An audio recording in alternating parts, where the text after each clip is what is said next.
Guys, I am out here in the middle of Quartz Fest. It's actually in the middle of nowhere because we're in the desert. And it's cold. And it is. It's butt cold right now.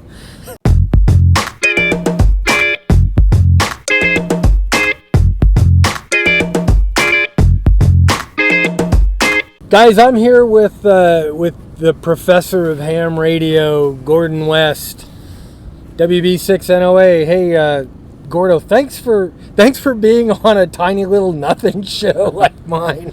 Well, it's great to be here, and we're delighted that you're here and your viewers are watching.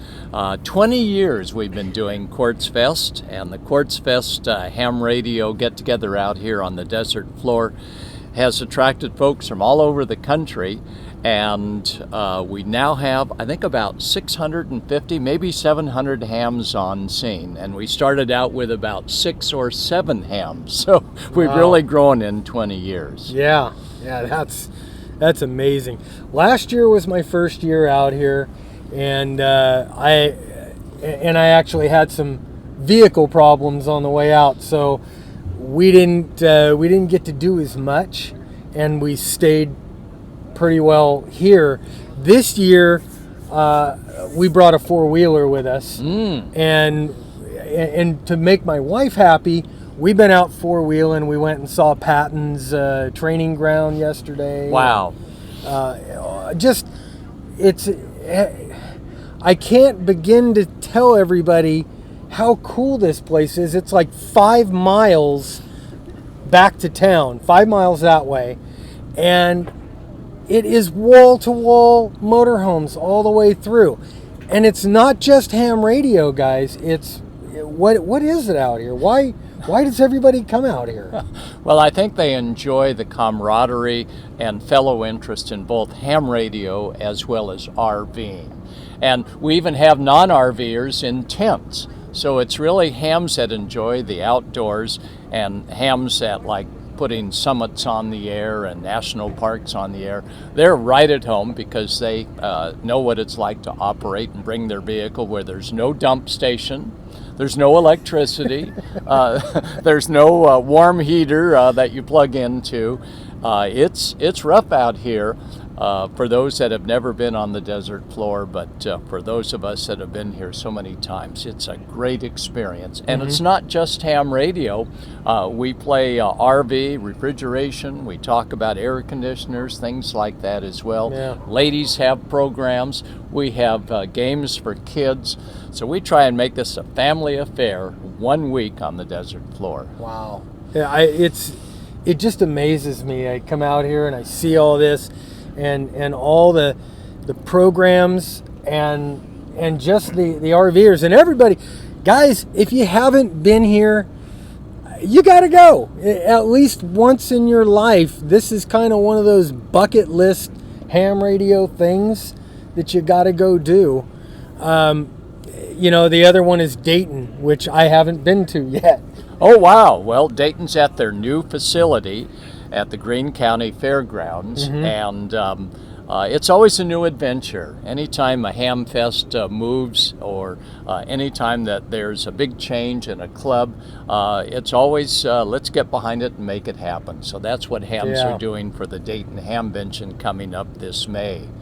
Yeah. And here at Quartz Fest, we have a lot of folks that will drive all the way to Dayton just for that. Really?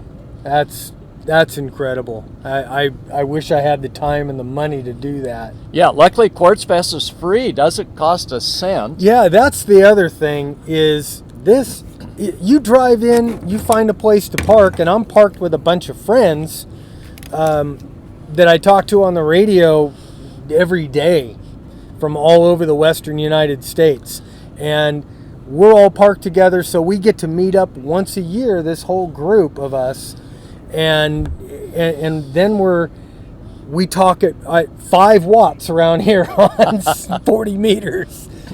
But it's free.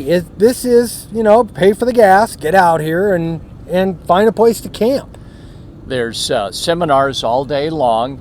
We have 4 different seminar areas this year, and a wide variety of seminars that are being presented. Everything from antenna walkabouts to radio shootouts, Raspberry Pi, software-defined radios, new battery technology, BioInno, the battery folks with nickel, lithium iron phosphate battery technology, and we'll have those batteries out here for show and tell, and nice. Just all the very latest of technology. We try and preview it here in January at Quartz Fest. Very cool. And this is like the real test. Yeah. Is this stuff gonna work? Is it, and it's got to be dust resistant out here, because I am covered. Everything I own is covered in dust. I gotta say, this is what, like Burning Man for old guys. And we actually have a couple of Burning Man. You'll see one over there and one over there, and we'll get a close-up shot of those. But we aren't going to burn them. These are so well made by one of our hams that they'll just be our props for next year. That's beautiful. That's beautiful. What are we looking at over here, Gordo? Well, our finale here, this is the ICOM IC9100. This is its 6th year out here at Quartz Fest. It is totally covered in dust, and it's tied up to a monster antenna for 20, 15, 10, and we've been making contacts all over the USA, and W7Q, that's our special event call sign, and we've just got pages and pages and pages of logbook. So beautiful. Hams just come up here and sit down and dial around and make it happen. Nice. Gordo, thank you so much, and pleasure. Thanks for helping to put this thing on, because this is really insane. I love it. Well, great. So we hope all of your viewers will come out here next year. Yeah. And it'll continue to be bigger and better. Cool. 73. All right, 73, Gordo. Thanks. It is butt-ass cold out here, and I don't care if you're looking at the guy over here in a pair of shorts. It's like 30 degrees. So I know everybody's been waiting to hear who won this KX2, and I've been one of those people that have been wondering who won it. Anyway, the guys at Elecraft just let me know, and they shocked the hell out of me with this. Hey guys, remember me? I'm Joe, K6UDA from Elecraft. On that first video we were talking about giving away one of these. Well, we're not going to give away one today. We're actually going to give away 3 KX2s. And I'll list the winners. I'd like to congratulate Nathan, KE8, EAZ, Steve, K5YRY, and Jerry, WA7YQA. Jerry, I want to say congratulations for winning, and we really hope that you are able to use our product here to make contact and stay in contact with your family. That really touched us and really meant a lot to us here at the company. WA7YQA here. If I was to win an Elecraft KX2, I would take it and send it to my son, KJ6WLO. He's an Iraqi war vet who was a combat paramedic for the Army and is 40% disabled. A little over a year ago, I sent him my IC7000, and then that burned up, so we no longer have a way to connect. I have been trying to reconnect with him. My wife and I have been raising his first 2 children for 8 years now, and ham radio's been a way for us to reestablish relationship. So it'd be really cool if I could send him a new radio. Thank you for considering us for this.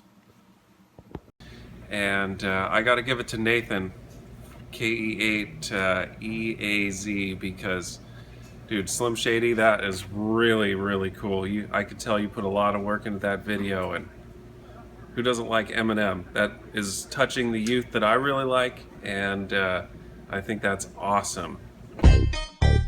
What would you do with the KX2? Man, that's a radio I can give my respect to, the kind of machine I want to be next to. But of course I'm forced by my skills of Morse and ported along on a kayak, hike, or horse. Various bands I'll be channeling and answering, babbling, rambling while I'm traveling. 10 watts their contest, DX and more. Just throw up an M-Fed and hear me roar. Loud, it's portable, I'll carry it proud. Sideband, CW, and data allowed.